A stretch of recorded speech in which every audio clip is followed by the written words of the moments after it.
Ceci est un livre audio autogénéré par Google. Dédicace. À la mémoire de Dominique Authier. Citation. Le livre est un cadeau fait à l'homme. Il abolit toute espèce de barrière. Il est comme le vent, il vient de partout, s'insinue dans le moindre interstice, disparaît on ne sait où. Il laisse des traces visibles et invisibles qui subsistent longtemps après son passage. Robert Laffont. Note liminaire. Cet ouvrage constitue la mémoire la plus complète possible de ce que j'ai pu vivre, accomplir, entreprendre dans le monde du papier imprimé qui est sans conteste, de l'activité humaine, le plus important. Il est le témoignage d'un lecteur, d'un auteur, d'un libraire, d'un documentaliste, d'un passionné d'imprimerie, d'un bibliothécaire, d'un revuiste, d'un archiviste, bref, d'un personnage dont l'enthousiasme n'est jamais aussi fort que lorsqu'il est question de livres et de documents. Quelqu'un a écrit « La mémoire est une boîte aride qui s'entr'ouvre parfois au moment d'une odeur, d'une couleur, d'un sentiment confus de déjà vécu. Chose vue, réflexion, souvenir, amusement et bouderie composent ici un bouquet fidèle, comme une déclaration d'amour, parfois paisible, d'autres fois insolente, exprimée s'il se peut avec humour. Procession, rime riche avec confession, et lorsque les souvenirs surviennent en procession, on peut confesser quelques réflexions. Aucune nostalgie n'entache les souvenirs, aucune acrimonie n'entartre les remarques. Puisque les uns et les autres sont écrits, ils demeurent. Décidément, rien n'existe qui ne soit écrit, rien n'existe qui ne soit un livre. Livre de sagesse, celle de l'écrit. Livre d'heures, celle de la chose imprimée. Aurais-je pu mieux trouver? Aurais-je pu vivre sans cela? Première partie, un homme de livre. Je suis né à Alger, mais ce pourrait être ailleurs, au pays des enfances d'avoine et de blé, au milieu de terres inconnues où d'incroyables arbres auraient su s'élever vers des cieux imaginés. Je suis né dans le soleil et pourtant c'était un soir de décembre. Je suis né dans les massifs montagneux du rêve, qui se dressent immédiatement près d'une étroite bande côtière, celle de l'illusion jamais perdue. Il n'y avait pas de livre à la maison. Il y avait tout et le reste, et l'amour et le don, et le soleil, et la compréhension, et l'aide, et l'assistance, enfin tout, mais pas de livre. Du plus loin qu'il m'en souvienne, j'ai toujours su lire. Il paraît que ce fut à l'âge de 3 ans, c'est-à-dire en 1955, que survint cet événement décisif, capital. Me trouvant près de ma tante Marlène, la deuxième sœur de mon père qui tenait un volume de Proust, j'avais lu sans les comprendre quelques lignes de son livre. Je dis par conséquent, en un raccourci magnifique, que je lisais Proust à 3 ans. Je sus écrire 1 an après. Des décennies plus tard, Marlène m'a toutefois confirmé cet épisode. Marie, ma grand-mère maternelle, me faisait régulièrement la lecture du journal à haute voix. Peut-être est-ce ainsi que les mots sont entrés en moi, tressés en phrases, en paragraphes signifiants. Je n'en sais rien. Le livre dominera ma vie, mieux, rejoindra en toute humilité l'essence de mon existence.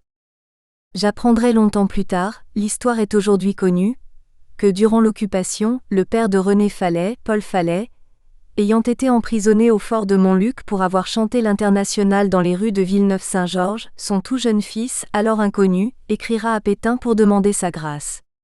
Et il l'obtiendra. Il paraît que le maréchal a répondu, personnellement à la requête. Fallet, de ce jour, accordera à l'écrit un pouvoir sans limite. Comme je le comprends. Ce pouvoir des mots que connaissent bien ceux qui les manient et les tressent, j'y crois aussi très fortement. Des livres à l'école. Je suis inscrit à la rentrée de l'année scolaire 1958 à 1959 à l'école de la rue Condorcet, où, comme tout un chacun, j'entre au cours préparatoire, mais n'y reste pas puisque je sais lire. Je me rappelle 2 ou 3 hommes impressionnants. Ils me paraissent immenses, sombres et très vieux. Certainement le directeur et je ne sais quels inspecteurs, venus dans la salle de classe, me faisant avancer jusqu'à la chaire où je suis prié de lire à voix haute un texte qui parle de biches dans une forêt.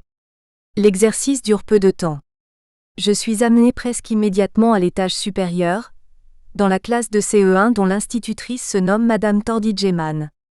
L'année suivante, le CE2 sera assuré par Madame Tillet, son nom complet est Tillet Saint-Martin. Ensuite, le CM1 sera la classe de M. Bédé Carax qui, absent au début de l'année, sans doute souffrant, sera remplacé par M. Sebaoun. Enfin en CM2, j'aurai pour instituteur Monsieur Tchomei. Monsieur Sebaoun, le remplaçant d'un mois, prend une curieuse initiative, imagine une méthode peu courante. Il demande à chaque enfant d'apporter 10 francs, 10 anciens francs afin d'acheter à la fin du mois, avec la somme ainsi recueillie, un livre qui sera offert au premier de la classe. Les classements étaient mensuels, et l'opération aurait été renouvelée toute l'année si le remplaçant n'était demeuré à son poste si peu de temps. Sans doute souhaitait-il ainsi donner aux enfants le goût de la lecture. Cela cependant, revenait à récompenser toujours les meilleurs ou supposait-elle, donc à donner à qui avait déjà. Qui plus est, le critère retenu aurait dû le laisser supposer que le premier de la classe posséderait presque forcément l'amour du livre. Il donnait donc à qui avait déjà 2 fois. Les sentiments les plus hauts achoppent sur les réalités sociales. Le hasard, peut-être le déterminisme, voulurent que premier le premier mois, je fus aussi premier le second mois et le troisième et l'année entière. Ce qui me valut, dans la logique du système, de me voir décerner le prix d'excellence. On donna donc à qui avait déjà 3 fois. Le livre offert au premier était une adaptation d'Eugénie Grandet.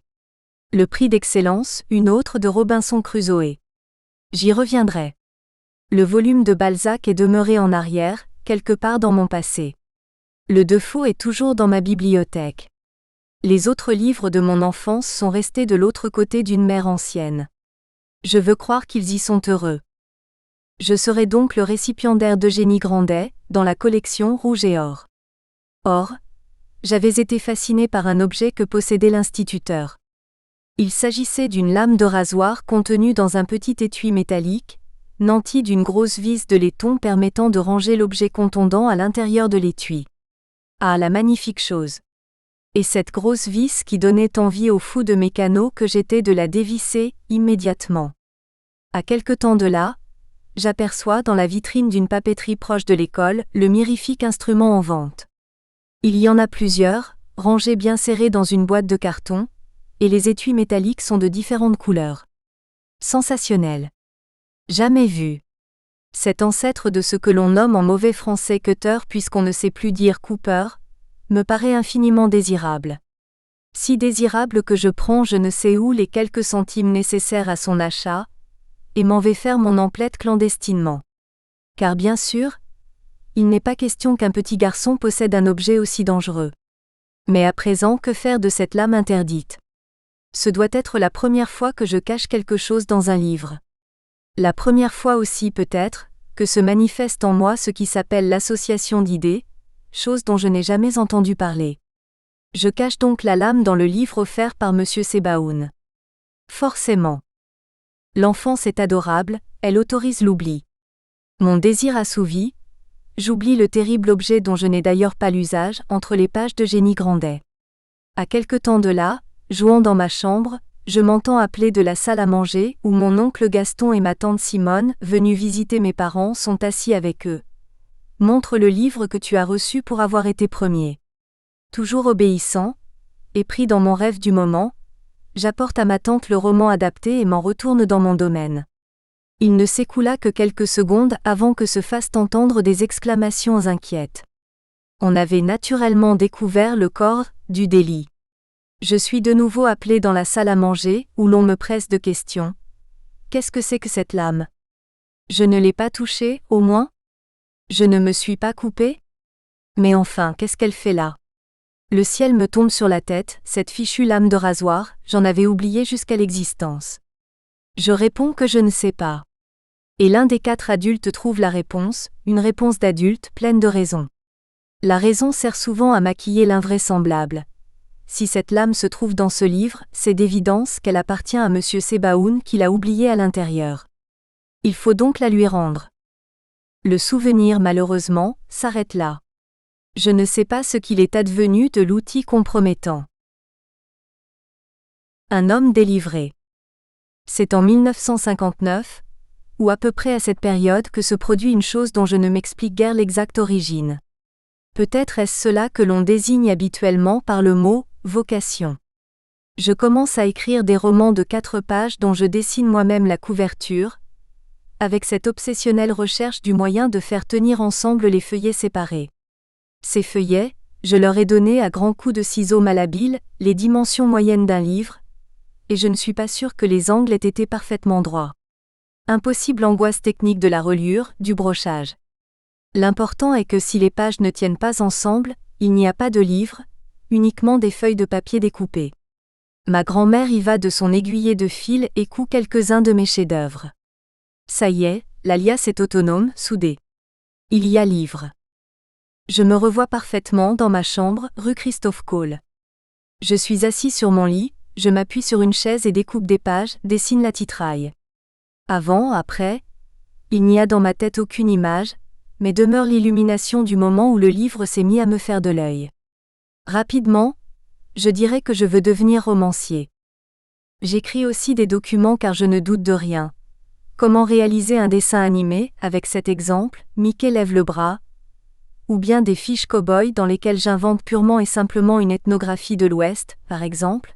Les cow-boys mettaient parfois 2 selles à leur cheval.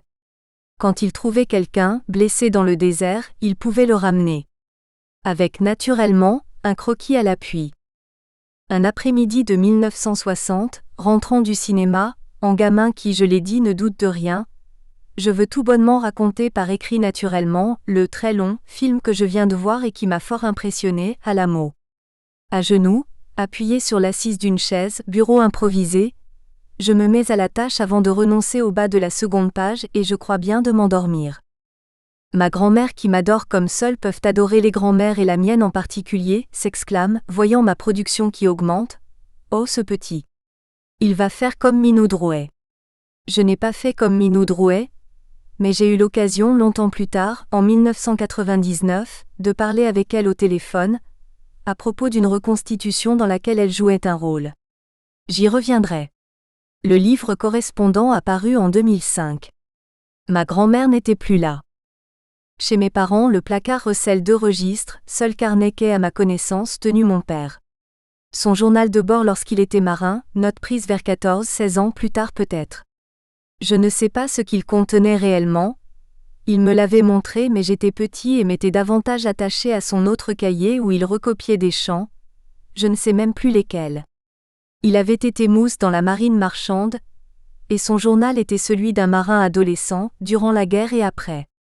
Ces documents sont demeurés à Alger, 13 rue Christophe Cole, ils sont perdus. En 1961, mon père achète un dictionnaire encyclopédique en 6 volumes, payable en 6 mensualités, importante pour l'époque.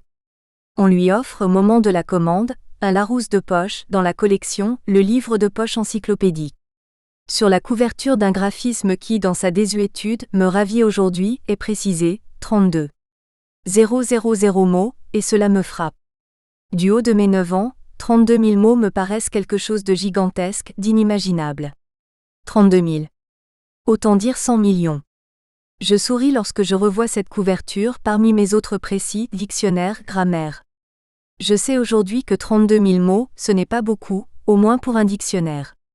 Et j'entends encore ma mère effrayée par la dépense, 60 000 francs de dictionnaire. En fait 600 francs mais on parlait encore couramment en anciens francs. 6 volumes, 6 mensualités, 600 francs, on sait y faire chez Larousse. Chaque terme réglé donne l'impression d'avoir acquis un des tomes. En réalité, les 6 étant indissociables, on n'a rien acquis du tout mais psychologiquement ces conditions facilitent certainement l'achat. Du marketing avant l'heure. La distribution des prix.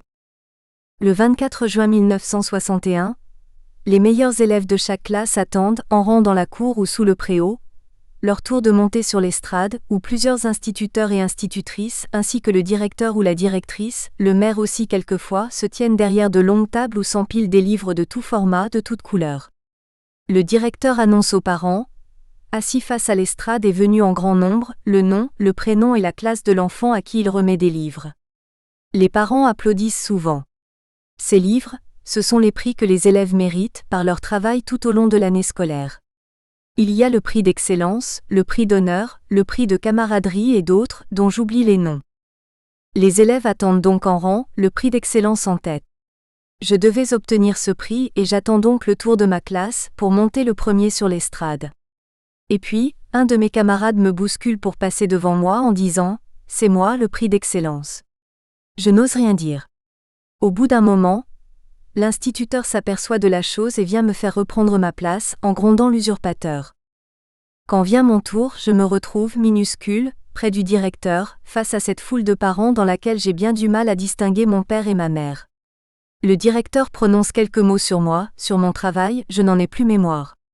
Puis je reçois 2 bises sonores sur les joues, de la part d'une dame dont je n'ai jamais su qui elle était, mais qui se tenait derrière les tables et devait faire partie de l'administration de l'école. Je reçois comme prix un grand livre, Robinson Crusoe, et je crois que les parents applaudissent. À l'intérieur du volume, un feuillet indique mon nom, ma classe, porte la mention prix d'excellence et la date de la cérémonie. Je ne me souviens pas très bien de la suite. Peut-être me suis-je trompé de côté pour descendre de l'estrade, on y monte par un bout pour descendre de l'autre, et ai-je dû la retraverser, elle me semblait immense, en sens inverse, sous les sourires bienveillants des parents. Peut-être ai-je rougi. Peut-être même, me suis-je essuyé les joues après que la dame inconnue m'eût embrassé, car j'avais horreur qu'on me touchât et me léchât ainsi. Je ne sais plus tout cela. Il n'y a plus de distribution des prix depuis très longtemps. Cela a disparu et ce n'est pas plus mal. On ne fait pas un effort ou un travail pour obtenir une récompense. Une chose manque, la présence de livres sous le ciel bleu de l'été. Le roi des journaux illustrés. On paie le loyer à une dame Gazo qui, je suppose, est chargée de cette collecte par le propriétaire. Cette dame a un fils prénommé Gérard. Je ne sais plus à quelle occasion l'excellent jeune homme me prêtera des exemplaires d'un hebdomadaire que je ne connais pas, moi qui lis Mickey depuis toujours. Il s'agit du journal de Spirou. Le Spirou de l'âge d'or, comme on dit aujourd'hui, qui aligne au sommaire les signatures les plus prestigieuses de la bande dessinée belge, celle de l'école de Marcinelle, comme on ne dit pas encore, J.G., Tillieu, Maurice, de Liège, Rosy, Paap, Hubinon, Charlier, JDM, Greg, Will, Roba, Peyo, Sirius. Je les découvre semaine après semaine, et planant au-dessus de tous dans le ciel absolu de la perfection graphique et du délire imaginatif, l'immense André Franquin, le plus grand dessinateur du monde, que je vénère aujourd'hui encore. Je les fais découvrir à mes enfants, à tant de personnes. Dans ces récits, j'apprends entre 1000 choses, le principe de la mise en abîme et celui des personnages récurrents. J'aurais pu les découvrir au travers de la peinture flamande ou des livres de Balzac. On a les humanités qu'on peut, et Bab el-Oued n'est pas le faubourg Saint-Germain. Il reste que ces 2 notions me passionneront à jamais, et que je les utiliserai notamment dans mes recueils de nouvelles quelques décennies plus tard. Chaque numéro de Spirou comprend alors un mini-récit. Il s'agit d'une double page centrale, qu'il faut détacher et plier pour obtenir une brève histoire illustrée, d'un format qui est à peu près celui d'un petit carnet. Je m'y emploie et me perds, manquant tout gâcher. Pourtant c'est fort simple. Les plis sont numérotés et il est toujours indiqué, plié ici. Extérieur ou intérieur du pli. Mon père vient à mon secours et m'indique la manière qui convient. Immédiatement je comprends l'impression des pages à plat, avec ces images paraissant imprimées à l'envers qui, par la magie d'un pliage approprié, se retrouvent à l'endroit. Fantastique. Ensuite, un canif suffit à couper les minces cahiers, faisant éclore le récit tant espéré. C'est magnifique vraiment. Je l'ignore encore, mais j'apprends là des rudiments d'imprimerie. Pourquoi cela m'avait-il paru compliqué ?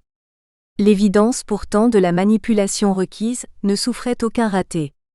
J'avais dû être trop pressé. En tout cas, mon père que de mémoire familiale, personne n'a jamais vu ne pas savoir faire quelque chose qui releva du domaine manuel, avait immédiatement trouvé la bonne méthode, alors que j'avais déjà bien saccagé la page par mes plis intempestifs. C'est aussi lui qui, sur la table de la salle à manger, couvrira mes livres de classe de plastique bleu marine et mon livret scolaire, de papier ciré noir. C'est lui qui, sur ces manuels ainsi rendus anonymes, collera des étiquettes d'identification. Et moi, le regardant ou remplissant les étiquettes en question, j'apprendrai que les livres cela se couvre. Je suis persuadée qu'une petite chose peut être importante pour l'avenir d'un enfant. Elle peut se révéler, quoi qu'il en soit, élément fondateur. Parmi tous mes souvenirs, ceux qui sont liés au livre ou à l'expression écrite demeurent intacts, non oxydés. Des livres encore. Ce doit être en 1964 ou 1965, je crois, qu'on m'achète mon premier livre de poche. Il s'agit de Wells, L'homme invisible. Les livres de poche sont alors, souvent, exposés à l'éventaire des marchands de journaux et librairies dans un présentoir en hauteur, un tourniquet, disposé sur le trottoir. Un peu comme le sont encore les cartes postales. Je me rappelle avoir rêvé longtemps devant ces volumes aux couvertures illustrées et pelliculées. Je ne l'ai pas obtenu tout de suite, ce livre.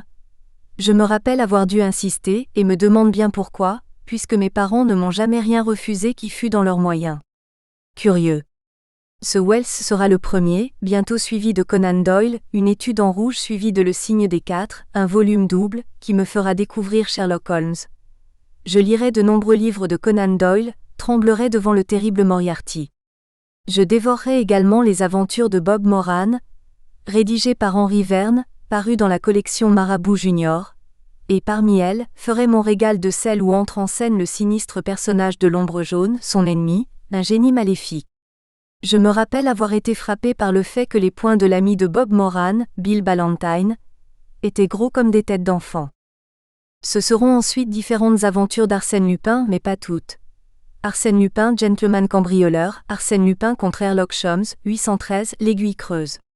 Puis viendront Agatha Christie, à Dix petits nègres, plus que tout autre, et aussi quelques Hercule Poirot, 3 ou 4 Charles X Braya, un S. Astiman, l'assassin habite au 21, un D. Henderson Clark, un nommé Louis Beretti. Je n'ai pas aimé John le Carré, ni les 39 marches de John Buchan. On me donne désormais de l'argent de poche, chaque semaine. Je crois que cela a commencé avec 2 francs 50. Il y aura ensuite les sommes de 5 francs, 10 francs, plus tard cela ira jusqu'à 100 francs. Pour le moment, 2 francs 50 représente très exactement le montant de Spirou, Mickey et d'une micro-miniature de nos rêves à l'échelle 1/86e. Cela tombe bien. Mon budget hebdomadaire s'en trouve être précis, exact et carré. Mais voici qu'un espion anglais nommé James Bond, portant le matricule 007, déferle sur le monde entier à travers le cinéma et vers 1964 ou 1965, je lis les romans de Ian Fleming, les uns après les autres. On compte 12 volumes chez Plomb, 2 autres au livre de poche. Ce sont des livres d'occasion que mes parents empruntent chez Madame Pierre, bouquiniste près le cours Julien, dont l'éventaire se déploie devant la façade du lycée Thiers. J'obtiens de conserver cela, qu'ils ne les échangent pas comme ils ont coutume de le faire le samedi après-midi. Et puis, c'est souvent le cas lorsqu'on tente de rassembler la totalité d'une série, d'une collection. Il y a un titre qui résiste, qu'on ne peut trouver. Ce sera Bon baiser de Russie, et je m'exaspérerai à constater ce trou dans l'alignement des tomes sur mes premiers rayonnages. Je finirai par dessiner grosso modo la couverture correspondante, à la taille réelle, par lui donner l'apparence d'un livre de la série des bons chez Plomb, mais comment figurer son contenu ? J'ai 12 ans et je le répète, ne doute de rien. Je me lance, je commence à recopier le texte à la main. Et cède bientôt devant l'ampleur de la tâche. Pour remplir ma fausse couverture, j'use alors d'un paquet de cartes postales qui doit avoir à peu près l'épaisseur du vrai livre. Bref, tant bien que mal, je peux contempler dans l'ordre chronologique l'alignement des aventures de James Bond. C'est ridicule ou touchant, ce qui est souvent la même chose. Bien sûr, je ne suis pas certain d'être satisfait, j'ai un peu le sentiment de me mentir. Fier, agacé cependant par ce faux semblant, je ne savais pas que 44 ans plus tard je serais le premier biographe français de Fleming. Vers l'âge de 12 ans donc, je suis de nouveau atteint à Marseille, par cette graphomanie qui m'avait saisi à Alger cette année. La crise qu'on avait cru passer est violente. Une véritable rechute qui donne naissance à des romans de quelques pages, de nouveau œuvrettes où seul compte le titre. Je suis vraiment un enfant superficiel, qu'on en juge. Il faut que le titre ait de l'allure, du panache, en fait il est souvent conventionnel, et le but est d'atteindre le moment où le récit le justifie enfin. Sur le plan matériel, j'affronte les mêmes problèmes que la première fois. Il faut découper les pages et je le fais mal, dessiner la couverture et faire tenir ensemble les quelques feuillets. Mêmes objectifs et mêmes écueils. Néanmoins, j'éprouve à cette tâche un plaisir certain. Je suis en terrain connu, j'ai l'impression de recommencer quelque chose, de retrouver un désir ancien qui a simplement mouru en moi. Ce désir n'est pas étranger, c'est un vieux frisson. Si l'ampleur de la crise est compensée par sa relative brièveté, le feu couve, qui devait repartir vers 16 ou 17 ans évidemment. Je dis « évidemment », car on n'aura pas manqué d'observer les étapes du prurite littéraire. âge de raison, puberté, âge phare de l'adolescence. Poussé par des camarades, j'ai dû lire vers 1965 à peu près quelques numéros de Satanique, une espèce de roman photo pour adultes qui était vraiment de la dernière catégorie, mais éveillait un trouble délicieusement coupable dans l'esprit d'un garçon dont la puberté était récente encore. Satanique, rigoureusement formaté. 200 pages au format 12 par 17 cm, 350 photos, vendu 2 francs, bientôt ferait place à Playboy pour fort peu de temps, un numéro ou deux feuilleté à l'instigation d'un grand cousin, puisque Baudelaire très rapidement viendrait me rencontrer, un bouquet à la main. L'odeur de ces fleurs changera mon existence. À 14 ans, en 1966, je suis envoyé en colonie de vacances durant l'été. Vient le moment où les moniteurs font jouer à l'équipe des grands, dont je fais partie, un sketch de Fernand Reynaud. D'où, soirée de représentation au cours de laquelle les grands se taillent un franc succès, notamment cet insupportable gamin que je suis. Il est donc décidé de donner une autre représentation, et cette fois, les moniteurs demandent aux jeunes d'écrire eux-mêmes un texte. On les répartit par groupe de 2. Au travail. On choisira la meilleure œuvre. Pour ce gamin prétentieux dont la seule excuse est l'amour de l'écriture, il n'est évidemment pas question qu'une autre pièce soit choisie, que celle rapidement improvisée avec le comparse désigné. Précisons que le rôle du comparse fut uniquement celui d'un copiste puisque sous la dictée de l'enfant au livre, il écrivit. Cette pièce est retenue, jouée et applaudie, ce qui me paraît parfaitement naturel, infâme que je suis. Ce doit être à cette période que ma mère m'inscrit aux éditions Rencontres, un club de vente de livres par correspondance. Je suis aujourd'hui encore très attachée à ces éditions, ou plutôt à leurs souvenirs. Elles représentent beaucoup pour moi, et c'est peut-être à elles que je dois au moins en partie mon attachement aux livres qu'on conserve, qu'on ne donne ni ne revend. Le papier de ces ouvrages a jauni et certaines couvertures en skivertex ont beaucoup souffert. Adieu l'éclat qui était le leur dans les années 60, mais dans l'ensemble, les livres produits par Rencontre se tiennent encore correctement. Je ne me suis jamais séparée des miens. Pour moi, ils furent une rencontre précisément. L'appellation fut exacte, précise. Je recevais les volumes par la poste et mon père les payait par chèque. Aucune question d'intendance ne me concernait donc et c'était fantastique. Des œuvres littéraires que je n'avais qu'à choisir me parvenaient à domicile, gratuitement. Cela ne se produira jamais plus. Il y avait aussi, chez Rencontre, une volonté éditoriale de faire quelque chose d'alors nouveau, le livre de la santé, par exemple, dont le graphisme était fort audacieux, ou d'animer des collections de belles tenues, l'Atlas des voyages, nouvelle bibliothèque illustrée des sciences et techniques, au format moyen très élégant et harmonieux. De nos jours encore, des volumes dépareillés ou même des collections complètes se trouvent, d'occasion. La vulgarisation intelligente et la prise de risque modérée et calculée, l'exploitation de fonds et de séries étaient la marque des éditions Rencontre. C'est par elles que je découvrirai Baudelaire et que tout changera, quand s'ouvriront des portes de lumière. Toujours en 1966, pour mon anniversaire, je demande un dictionnaire étymologique. Cela n'a rien d'exceptionnel, mais dans ma famille, la chose surprend. On me l'offre bien entendu, et volontiers, mais avec étonnement cependant. Je suis très fière de mon dosa, à la couverture cartonnée vert olive.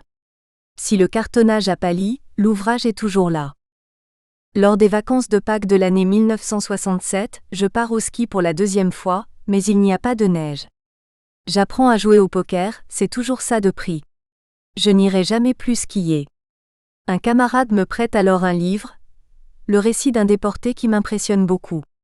Le titre est simplement le matricule donné à l'auteur, dans le camp.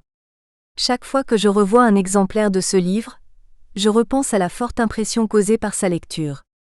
De plus, c'est, je crois, le premier essai que je lis, et un de mes tout premiers volumes brochés, et je me rappelle avoir photographié mentalement la colonne de texte imprimée sur les pages qui avaient été coupées à la main,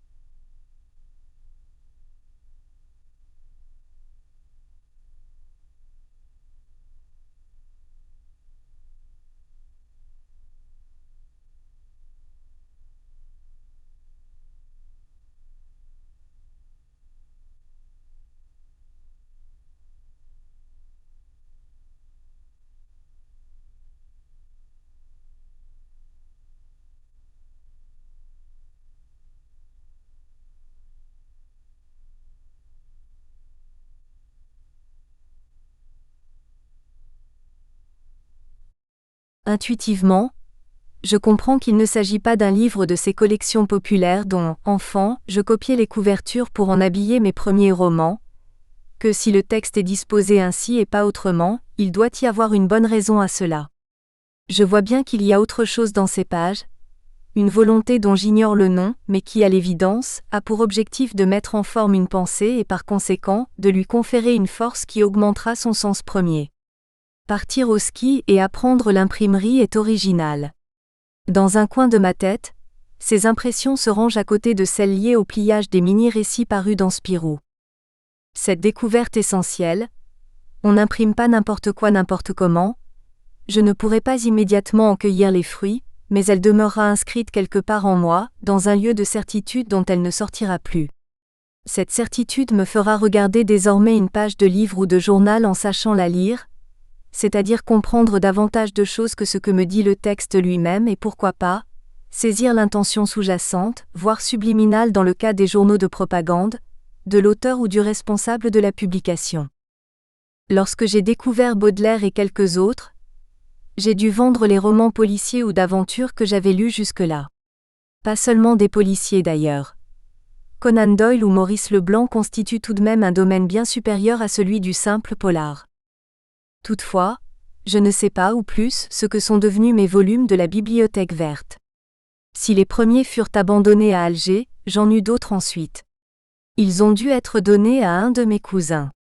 À ce même cousin, j'avais prêté Louis XI, un album reçu à l'école primaire comme prix d'honneur, à la fin de l'année de CE2. Le récit était raconté par Héron de Villefosse et mis en image par Jacques Liozu. Il avait paru chez Grund. Plus tard, pour le confier à ma première fille, je tentais de récupérer ce livre. Il ne se rappelait même pas de quoi il s'agissait. Je regrette aujourd'hui encore de m'être défait de cette vie illustrée du roi. Perdre un livre, c'est déchirer sa propre histoire et l'accroc jamais ne se répare. J'aurais pu racheter mon Louis XI, il se trouve facilement, mais justement ce n'aurait pas été le mien, qui portait le petit certificat de l'école contrecollé sur la page de garde. Revenir d'Alger à l'issue d'une guerre pour disparaître à Martigues en temps de paix est singulièrement idiot. Vers 1969, à Marseille, enfant de 17 ans, j'écris à la main des essais d'une poussive trentaine de pages, à visée didactique, comprendre Georges Brassens, comprendre Jacques Brel, dont je confie la dactylographie à ma mère, à charge pour elle de taper ses chefs-d'œuvre à son bureau. Je ne comprends pas qu'elle ne le fasse pas forcément tout de suite. Râle contre les fautes de frappe. La disposition qui ne me convient pas et ne correspond pas aux consignes que j'avais données. Je suis agacée parce que ça ne va pas assez vite. Des baffes ? Je sais aujourd'hui, je le sais depuis longtemps quand même que je méritais des baffes. Cette comédie cessera avec l'achat de la première machine, Olympia Traveler de luxe, dont il sera question plus loin. Désormais, monsieur tapera lui-même. J'ai appris vers l'âge de 8 ans à peu près, à Alger, au travail de ma mère toujours, assis sur des chaises de dactylo devant les monstrueuses machines mécaniques en métal, lourdes, trop hautes pour moi des années 50, enfin j'ai appris. Au cours de l'été 1970, au mois d'août, je travaille pour gagner quelque argent au centre de tri postal de Marseille-Gare. J'entre en sympathie avec un artiste peintre amateur qui, comme moi, dirige le courrier vers ses destinataires pour une maigre mensualité. Nous devisons souvent. Il lit en collection de poche L'esprit des formes d'Éliphore. Moi, l'essai de Georges Jean publié 4 ans plus tôt au Seuil, dans l'excellente collection Peuple et Culture, la poésie. S'approche un responsable vêtu d'une blouse grise, un homme au demeurant sympathique. Il prend en main mon livre posé près de moi sur le casier de tri, l'examine puis très gentiment, ça repose la poésie. Il me souvient qu'à 18 ans, je propose de rédiger une préface pour la pièce d'un ami, Bernard Hérodi. Cette œuvre, qu'un éditeur a paraît-il retenu et qui finalement ne parut jamais, s'intitule Les moines fous. Puéril, je ne doute vraiment de rien, je l'ai déjà dit. Une préface de moi, c'est-à-dire de personne. L'ami en parle à l'éditeur qui répond tout simplement « Pourquoi faire ?» Il n'est pas inutile quelquefois de s'entendre dire des choses pareilles, ça apprend les relations humaines. À cette saison de mon jeune âge, j'écris un récit, une prose poétique, enfin une rêverie, l'enfant, qui deviendra le poème déchiré. Plus tard, des recueils de vers, Guitare rebelle et les digues qui grincent. Il y en eut d'autres, mais je signale surtout ces titres parce qu'ils sont emplis d'une juvénile emphase et que l'adolescent, même tardif, les croit imagés et puissants, quand ils ne sont qu'empruntés, lourds, maladroits. Tous ces manuscrits seront détruits, et le monde n'y aura rien perdu. Il convient que le jeune auteur, s'il n'est pas un génie, jette sa gourme. Cela ne peut se faire que s'il écrit, et se trouve refusé jusqu'à ce que suffisamment de temps écoulé pour qu'il sache lui-même quand et pourquoi il n'est pas à la hauteur. Certes, cette sélection par le temps tue la précocité, mais elle a l'avantage de tamiser la terre et les gravats, et demeure indispensable étape. On observe d'ailleurs ici la permanence du non-conformisme et de la révolte. Déchirés, rebelles, qui grincent, qui n'ont pas encore été digérés et ne profitent donc pas à l'auteur. Car s'il importe d'être toujours rebelle, qu'on ne me fasse pas écrire ce que je n'ai pas écrit, il faut savoir rendre sa révolte efficace. Première tentative. Voici une date mémorable. Le 18 janvier 1971, comme un imbécile, j'envoie aux éditions syndicales à Limeray, Indre-et-Loire, un cahier d'écolier empli de mauvais poèmes manuscrits. Cela ne se fait déjà plus mais à la rigueur, peut être compris dans l'ambiance post-68arde. Le plus drôle est ailleurs. Toujours très patient, le petit garçon de 19 ans poste donc son paquet le jour J, le suppose reçu, enregistré et lu à J+1, et le lendemain J+2, il guette la réponse, ne comprenant pas qu'elle n'arrive pas. Je n'ai pas encore une exacte mesure des délais de l'édition, pauvre petit. Je ne suis pas très intelligent. Le pire est encore à venir, le recueil, La mère des femmes est accepté quelques jours plus tard, on aura tout vu. Pour moi c'est l'évidence. Comment aurait-il pu ne pas l'être ? Heureusement cela ne se fera pas car par un petit brin d'intelligence, une lucidité vaguement brillante, je me dis que décidément ce manuscrit n'est pas bon. Ce qui, dans le même temps, me fait déjà me poser des questions sur la qualité du jugement éditorial. Je dis que j'ai changé d'avis, que je prépare un autre recueil, je demande qu'on me renvoie mon texte. Et ça ne va pas assez vite, naturellement. Alors j'envoie une lettre très ironique, stupide en vérité, pour expliquer à mon interlocuteur comment être plus rapide. Je me fais vertement rabrouer, ensuite quitte pour une lettre d'excuse, on me pardonne, bref, j'apprends à vivre, et à vivre avec les éditeurs. Je n'accéderai finalement à la publication qu'à partir de 1987, avec Léo Ferré, La mémoire et le temps. Ce qui est certain c'est que très tôt, 18 ans 1 mois et 12 jours exactement, je mets en train une recherche d'éditeur sans rien connaître de ce monde, mon apprentissage, là comme ailleurs, se fit par la pratique, et sans imaginer un instant que publier pût m'être interdit socialement, culturellement, géographiquement. Le déterminisme social m'a toujours été aussi étranger que les complexes. Faire paraître des livres, c'était possible pour moi comme pour d'autres. J'ai eu raison. Descendu du ciel de mes illusions, je me suis posé dans le monde éditorial en un temps où les maisons d'édition étaient encore dirigées par des individus et quelquefois, par leurs fondateurs. C'était exceptionnel. Elles étaient toujours établies à leur adresse historique, au point que se confondaient une firme et un lieu. Par la suite, l'extrême concentration qui a affecté ce milieu et le fait que les décideurs soient devenus des spécialistes du marketing n'apercevant à leur horizon limité que les courbes des ventes, ignorant la signification du mot fond, et ne comprenant pas de quoi il s'agit lorsqu'on évoque un livre de vente lente, ont radicalement modifié les rapports entre les auteurs et les éditeurs et changé le monde du livre, la technologie se chargeant ensuite de rectifier son visage. Le résultat de cette comptabilité et de cette chirurgie peut être vu aujourd'hui dans les librairies. Lycéen pas malin, j'ai l'idée saugrenue de créer un journal intitulé Coup de balai, rédigé avec les moyens du bord, expression convenue qu'on applique toujours à l'indigence. En ces temps sans Internet, sans traitement de texte, sans imprimante, je le réalise entièrement à la main. Il est d'une périodicité aléatoire. Le plus ennuyeux est que la feuille en question n'existe qu'en exemplaire unique à faire circuler, ce qui, j'en conviens, limite quelque peu sa diffusion.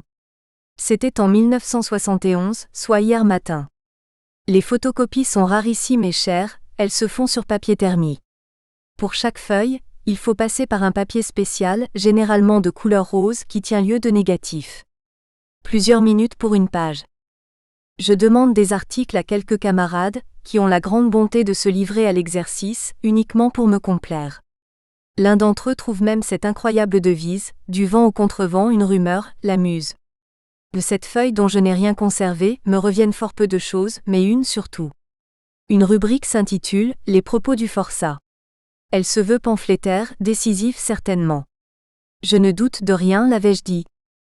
J'avais oublié ce titre. Il m'est revenu un soir de 2010, au hasard d'une apostille que j'avais inscrite dans mon exemplaire du romancero gitan de Lorca, à tel endroit de la préface du commentateur. Une simple note suivie de cette très prétentieuse mention, voir mes propos du forçat. Et tout est réapparu. Forçat, oui. On est toujours forçat lorsqu'on subit une société incompréhensible, aux objectifs illisibles, aux matons omniprésents dans l'œil de chacun. On peut traiter de 1000 sujets, tout en sentant le poids permanent des chaînes. Puis, jeune sot, je me fais offrir ma première machine à écrire de marque Olympia, modèle Traveler de luxe, c'est-à-dire une petite mécanique portative. Byzance. La mère des femmes deviendra un chemin, puis connaîtra la corbeille à papier. Il fallut déjouer les pièges du conte d'auteur et ceux du conte à demi, et en premier lieu apprendre que ces choses existaient.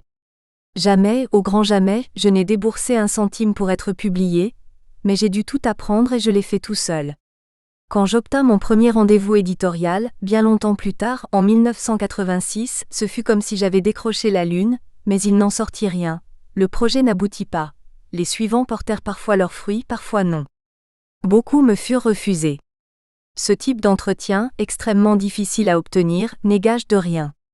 Il peut comporter pour l'auteur des suites favorables, il peut n'être pas suivi d'effet, il faut le savoir. Les 2 premières tentatives éditoriales ne m'ayant pas paru sérieuses, dès mon 3e essai, je m'adresse à Gallimard, qui en a vu d'autres et refuse par quelques lignes courtoises, tapées sur une demi-feuille de papier verticale à en-tête de la NRF, signée la secrétaire de M. Gaston Gallimard, Odette Lègle. C'est un refus prestigieux, mais un refus. Et puis, adorable poupon, je ne sais pas encore qu'Odette Lègle signe le tout venant, et notamment les refus. Bah, cela ne fait que commencer. En ces temps, un manuscrit, un double au carbone, jamais un original de première frappe, s'envoie en pli recommandé avec accusé de réception. Au dit accusé postal, l'éditeur ajoute une lettre d'enregistrement du projet dans les jours qui suivent. Le texte refusé, il l'est toujours, il faudra bien que cesse le mythe du manuscrit reçu par la poste et publié, est retourné par l'éditeur dans les mêmes conditions de recommandation, après que l'auteur a reçu la lettre de refus, envoyée, elle, sous pli simple. Ce que l'auteur impétrant ignore, c'est qu'une liasse de feuillets qui a connu un aller-retour dans des sacs postaux est à la rigueur utilisable une 2e fois, jamais davantage. Aucun éditeur n'acceptera un texte dont le seul aspect indique avec évidence qu'il a déjà beaucoup voyagé, et donc été refusé par de nombreux confrères, sans doute à raison. Toutes ces choses et beaucoup d'autres s'apprennent. Elles participent du mûrissement du jeune écrivain qui, tandis qu'il reçoit des coups, continue à travailler et apprend que personne ne l'attend, moins encore l'espère. Partant de ces brèves considérations et de quelques autres encore, de nombreux aigrefins s'emploient à faire paraître régulièrement des guides pratiques destinés aux auteurs en herbe. Ces manuels, qui eux sont toujours publiés, donnent une série de conseils, la plupart du temps avisés sur la présentation matérielle d'un manuscrit comme sur la correction des épreuves. Mystérieusement, l'étape intermédiaire, pourtant la plus importante, la recherche d'un éditeur, est traitée avec une rapidité déconcertante, tout simplement parce qu'il n'existe pas de recette et parce que les auteurs de ces traités n'ont à proposer aucune solution concrète. C'est pourquoi ces livres sont parfaitement inutiles.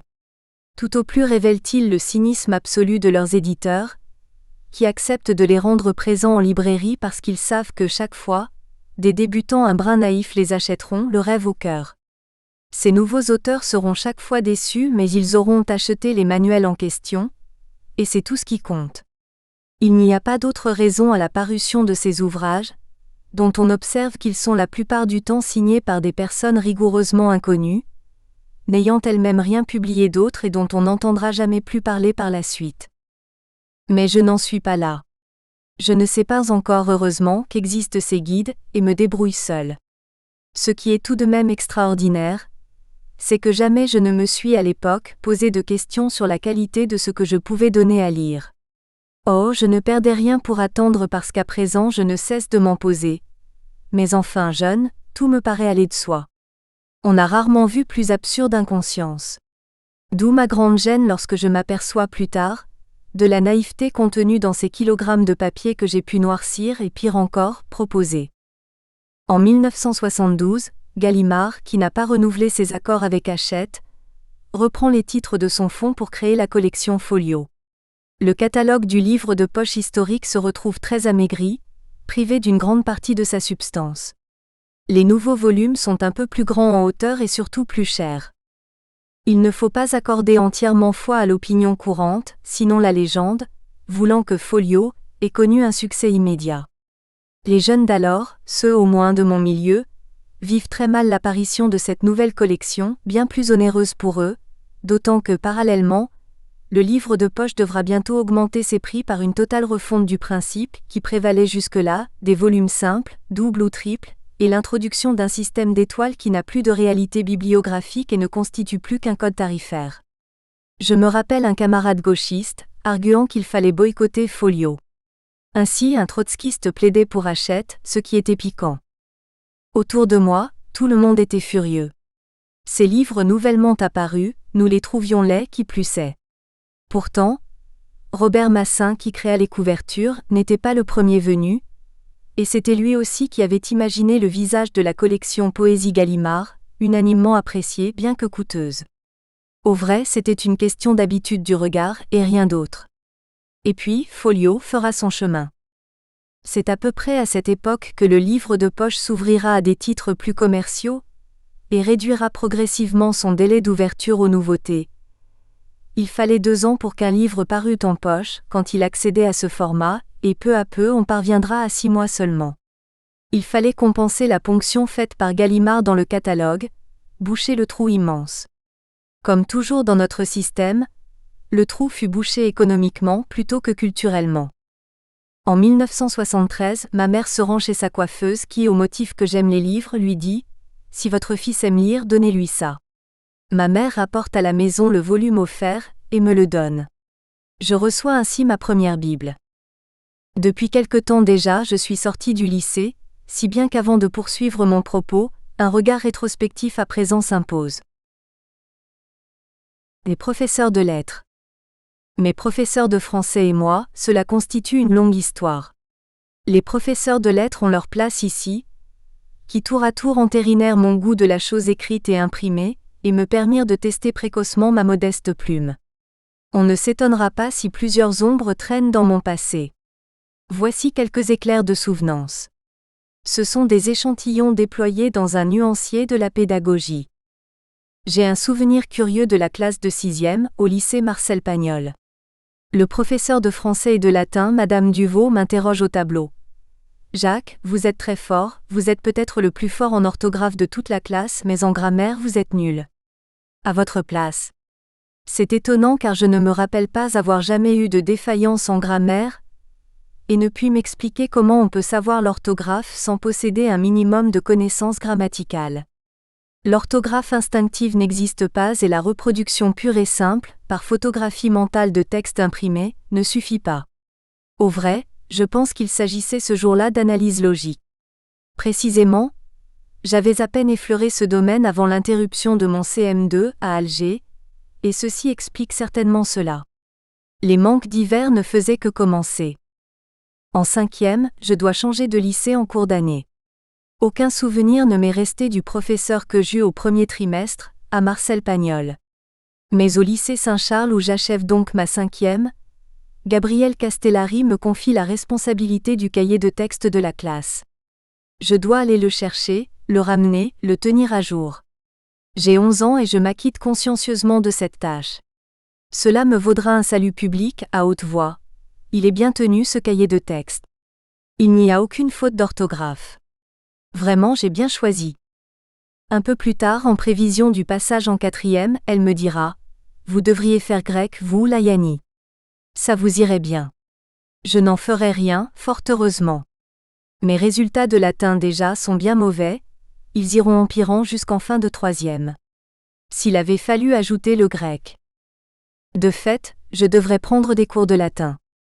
Comme mes difficultés ne cessent guère, Durant l'année scolaire 1964 à 1965, mes parents me paient des cours particuliers à 40 francs de l'heure que dispense, dans son appartement du Vieux-Port, Gabrielle Castellari.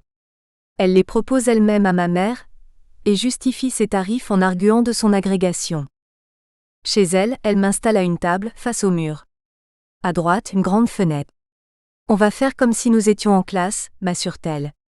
C'est-à-dire qu'elle me laisse seule face à l'exercice qu'elle m'a indiqué, et se retire dans une autre pièce. Elle est de retour quelque temps plus tard, pour la correction. C'est une manière étonnante de concevoir les cours particuliers, et lorsque je lui raconterai la chose, mon père sera furieux. Un jour, elle revient vers moi. « Voulez-vous un bonbon ?» demande-t-elle. Je refuse poliment et elle ajoute « J'ai sucé un bonbon parce que j'avais soif », phrase curieuse, les sucreries augmentant plutôt la soif habituellement. Telle est Gabrielle Castellari, en ces années 60. L'année suivante, ce sera M. Dubroca qui, lorsque je devrais redoubler la classe de 4e, me dispensera de nouvelles leçons de latin. Il donne son cours, lui, au lycée, dans sa classe, et s'il m'en souvient, pour 30 ou 35 francs seulement. Ses tarifs sont moindres que ceux de sa collègue. Il ne se retire pas pour aller chercher des bonbons ou je ne sais quoi, il suit mon travail. Malheureusement, cela ne servira pas à grand-chose. Les progrès ne sont pas à la hauteur des attentes. Toutefois, au cours de mes années d'études du latin, j'apprécierai tout de même les exercices de version, lorsqu'il s'agira de traduire César, à Guerre des Gaules, et Salluste, à Conjuration de Catilina. J'apprécierai surtout de disposer des traductions dans la collection 10 à 18, où l'œuvre de César représente un volume entier, où celle de Salluste est regroupée avec les catilinaires de Cicéron bien moins passionnants. C'est la première occasion qui m'est donnée de constater que les manuels scolaires coupent des passages du texte, sans le mentionner. La première phrase censurée qui me saute aux yeux et que je n'ai jamais oubliée est « Les hommes se prostituaient comme des femmes, les femmes s'offraient aux premiers venus ». Bien présente dans la traduction intégrale, cette phrase n'existait pas dans le texte latin de Salluste, caviardé par les éditeurs scolaires. Ainsi, la notion de texte intégral naît à mes yeux. On sait que les apprentissages empruntent toutes les voies, les inattendus comme les impénétrables. Cette censure avait dû me frapper assez pour que j'éprouve le besoin d'inscrire dans la traduction en marge une apostille à l'encre rouge, aujourd'hui rosie, sautée dans le texte latin.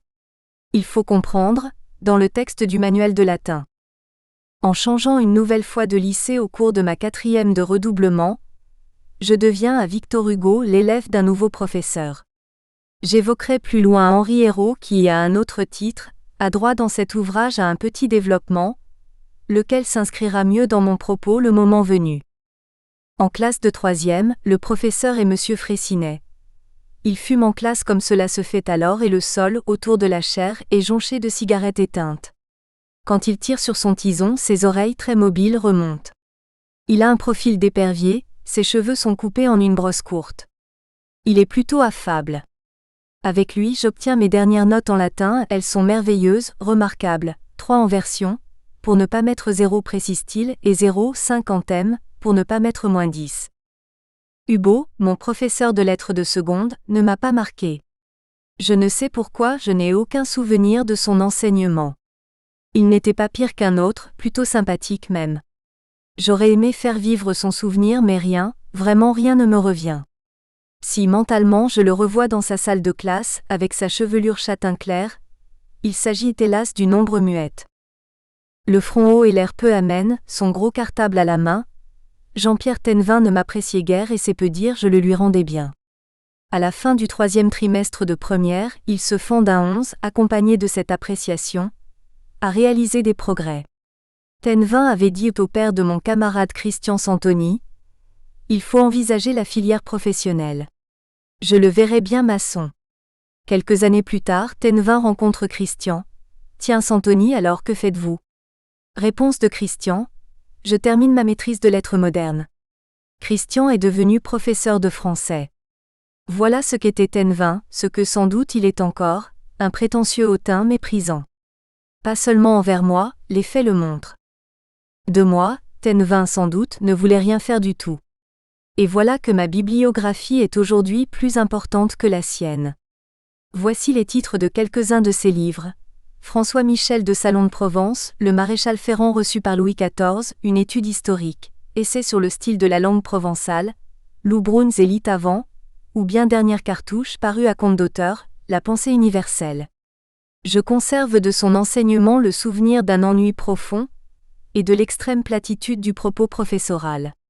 Que Jean-Pierre Tennevin, écrivain provençal, ufologue et par ailleurs peintre exécrable, vieillisse tranquillement, il a d'ailleurs bien commencé. Redoublant la classe de première, je me retrouve heureusement avec un autre professeur qui, hélas, l'année suivante, lorsque je serai en terminale, mourra accidentellement, fort jeune. Le temps, malgré sa volonté accablante, n'a rien pu y faire, et 40 ans après sa disparition, j'ai publié un livre entièrement consacré au grand, à l'inoubliable Jean-Marie Girardet, celui qui m'a le plus marqué et demeure, pour nombre de ses anciens élèves, la référence indépassable. Il n'est pas nécessaire que je l'évoque ici davantage. Pour le mieux connaître, on aura pour agréable de se tourner vers mon modeste essai. Raymond, son remplaçant, ne me verra qu'une heure, Girardet est irremplaçable. De nombreuses années plus tard, j'avise sur une table de la librairie Flammarion, un petit volume de vers, Lui et moi, signé par Madame Castellari, qui revient maintenant dans mon histoire. Ainsi étais-je naïf. Il se trouve que je connais une personne ayant publié. Je ressens ce jour-là une forme de fierté certes inutile, voire déplacée, qui se mêle, c'est plus respectable, à un sentiment attendri. Dans un café, je rédige un mot à son intention, lui rappelant que je fus son élève, puis me rends jusqu'à l'adresse que j'ai connue plus tôt à l'occasion de mes leçons particulières. Un coup d'œil aux boîtes à lettres, elles demeurent toujours là, rien n'a changé. Je glisse mon billet dans la fente. J'accomplis là un acte purement instinctif d'un bout à l'autre et il me semble, sans conséquence, sans prolongement. Je me trompe. Peu de jours après, le lendemain peut-être ou le surlendemain on sonne chez mes parents. Un coursier m'apporte un petit paquet. Je trouve dans l'emballage ouvert, Lui et moi.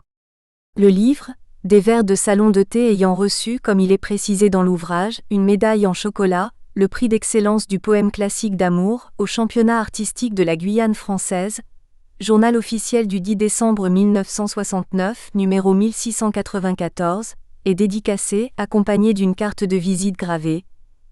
Gabriel Castellari, agrégé de l'université. 66, quai du Port 13002 Marseille. Le texte du carton, en date du 5 octobre 1975, commence par « Mon cher élève ». Suivent quelques lignes dans lesquelles elle se dit émue. Merci de votre gentille lettre et du souvenir fidèle, chose assez rare, que vous gardez à votre professeur.